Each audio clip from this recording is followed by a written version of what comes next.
اس حوالے سے جو خان صاحب نے شعر پڑھا ہے پہلے میں وہ پڑھ دوں، اس کے بعد دوسرا شعر۔ اے طائر لاہوتی اس رزق سے موت اچھی جس رزق سے آتی ہو پرواز میں کوتاہی۔ یہ اب میں اپنی طرف سے ایک اور شعر پڑھ رہا ہوں۔ بے خطر کود پڑا آتش نمرود میں عشق، بے خطر کود پڑا آتش نمرود میں عشق، عقل ہے محو تماشائے لب بام ابھی۔ خان صاحب نے واضح پیغام قوم کا نام دے دیا ہے، ڈو اور ڈائی کا معاملہ ہے۔ 24 تاریخ کو پوری قوم نکلے اور وہ پہنچے اسلام آباد، اس لیے کہ اس وقت پاکستان میں جو یزیدیت اور فسطائیت کا انہوں نے ماحول قائم کر رکھا ہے، جس طرح جمہوریت کو انہوں نے دفن کر دیا ہے، جس طرح آئین اور قانون کو چند لوگوں میں کھلونا بنا کے رکھ دیا ہے، چھوٹی سی ایلیٹ جس کو آپ بدماشیہ کا نام کہہ سکتے ہیں، لوگ اشرافیہ بھی کہتے ہیں، وہ اشرافیہ اس لیے نہیں ہے کہ شرافت والے کام نہیں کرتے، وہ بدماشیہ ہے بیسیکلی۔ انہوں نے اپنے مفادات کے تحفظ کے لیے ایک ایسا سسٹم بنا دیا ہے کہ جمہوریت ختم کر دو، 25 کروڑ عوام کے حقوق پہ ڈاکہ زنی کر لو،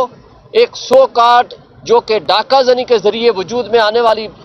پارلیمان ہے اس کو وہاں بٹھا دو، جو ہارے ہوئے لوگ ہیں ان کو مسلط کر دو، اور پھر ان کے ذریعے سے الیکشن کمیشن اور اسٹیبلشمنٹ ان لوگوں کے حق میں جس طریقے سے آپ نے دیکھا ہے ان کی ایکسٹینشن کا معاملہ ہوا، جو 26ویں ترمیم ہوئی، جس کے خلاف آج قوم اٹھ کھڑی ہو، کیونکہ واحد فورم رہ گیا تھا وہ نظام انصاف، آج اس کے اوپر حملہ آور ہو رہے ہیں۔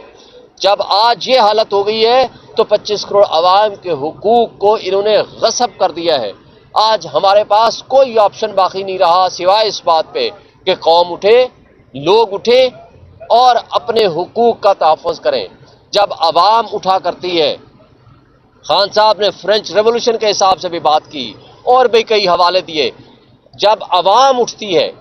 جب عوام نکلتی ہے، جس طرح 8 فروری کو نکلی تھی، آپ کو یاد ہے کہ یہ جو ڈرائنگ روم میں بیٹھنے والے لوگ تھے یہ ہم سے سوال کرتے تھے، بلکہ آپ کے سارے میڈیا ہاؤسز میں جاتا تھا، سارے دوست جاتے تھے، آپ کو یاد ہوگا، سوال ہوتا تھا کہ آپ کے پاس تو کوئی کینڈیڈیٹ نہیں ہوگا، آپ کے پاس نشان نہیں ہوگا، آپ الیکشن کیسے لڑیں گے؟ اور نہ صرف لڑے بلکہ خان صاحب نے کہا ہے جب میں کہتا تھا کہ ہم جیتیں گے، اور الحمدللہ ہم جیتے 180 سے زائد سیٹیں، اور اس کے باوجود یہ جس طرح شب خون مارا گیا، آج ہمارے پاس ایک ہی آپشن باقی بچا ہے، وہ ہے احتجاج کا۔ انشاءاللہ قوم نکلے گی، کون پرامن احتجاج ہوگا، لوگ نکلیں گے۔ ہم یہ دعوت دیتے ہیں، ہم یہ انوائٹ کرتے ہیں آن بہاف آف عمران خان صاحب کہ لوگ باہر نکلیں، لوگ آ کے احتجاج میں شامل ہوں، اور اس وقت تک احتجاج سے واپس نہیں ہونا جب تک کہ وہ مطالبات جو خان صاحب نے بتائے ہیں وہ پورے نہ ہو جائیں۔ انشاءاللہ وہ جس کو کہتے ہیں نا اللہ کے اوپر بھروسہ ہو تو انشاءاللہ تعالی کامیابی قوم کا مقدر ہوگی۔ بہت شکریہ۔ شاہین صاحب یہ بتائیے گا کہ عمران خان کی جو کال ہے اس کو تقریباً 24 گھنٹے سے زائد وقت گزر گیا ہے، پارٹی میں اس بارے میں یکسوئی نظر نہیں، کل سے جو مشاورت آپ کی ہوئی ہے، جو میٹنگ بیٹھی گئی اس پر ورکرز کو، لیڈرشپ کو، جو نیچے آپ کی لیڈرشپ ہے اس کو کوئی لائے عمل، کوئی ترتیب نہیں بتائی گئی، کس طرح ہوگا، کیا ہوگا؟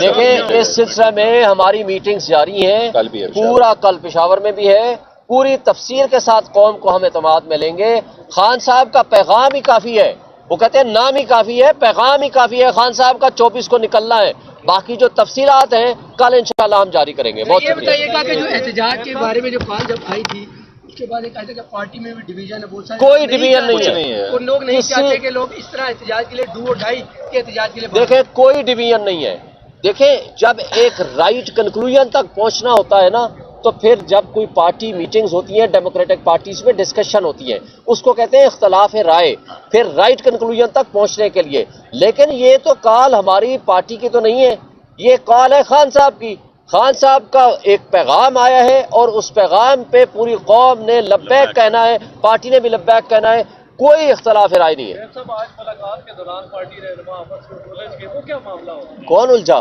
ہم ہی ہیں، کوئی نہیں الجھا، سارے ہم اکٹھے ہیں۔ ہم آپس میں کوئی مذاق کر لیں، آپ تک سنجیدگی کے ساتھ پہنچ جاتی ہیں باتیں، ہم تو مذاق کر کوئی ایسی کر لیں جس کو ہم سمجھیں، اور آپ کو لگتا ہے کہ وہ ساری وہاں فیڈ بیک جو دینے والے لوگ ہیں وہ آپ تک پہنچاتے ہیں کہ جناب لڑائی ہو گئی. ہم سب ملاقات والے ہیں, کوئی لڑائی نہیں ہے. لڑائی کا تصور کرنے والے بھی بھول جائیں. اچھا, دو میسیجز ہیں جو خان صاحب نے دیے ہیں, انہوں نے مجھے کہا تھا آپ نے ڈیلیور کرنے ہیں. دیکھیں, پہلی بات یہ ہے, خان صاحب نے کہا ہے خاص کر اپنے جتنے ٹکٹ ہولڈرز ہیں, پارٹی کے جتنے ممبرز ہیں, جتنے ورکرز ہیں, جتنے سپورٹرز ہیں, جو ایم این ایز ہیں, جو کور کمیٹی کے ممبرز ہیں, جو پولیٹیکل کمیٹی کے ممبرز ہیں, جو ایم پی ایز ہیں, ان سب کو کلیئر پیغام ہے کہ ہر شخص نے 24 تاریخ کو اس پروٹیسٹ میں پارٹیسپیٹ کرنا ہے, پورا حصہ لینا ہے, اور جو پارٹیسپیٹ نہیں کرے گا اس کو پارٹی بالکل ڈس اون کر دے گی, وہ پاکستان تحریک انصاف کا حصہ نہیں رہے گا. اور ساتھ ساتھ یہ ڈیفائننگ مومنٹ ہے, خان صاحب کے یہ کلیئر ورڈز تھے کہ ہم نے ڈیسائیڈ کرنا ہے اس قوم نے کہ ہم نے بہادر شاہ ظفر جیسا تنخواہ پہ کام کرنے والا بادشاہ بننا ہے, یا ہم نے ٹیپو سلطان بننا ہے جس نے انگریز کی آنکھوں میں آنکھیں ڈال کر جنگ لڑی لیکن ہمت نہیں ہارا, اور ساتھ یہ بھی کہا کہ شیر کی ایک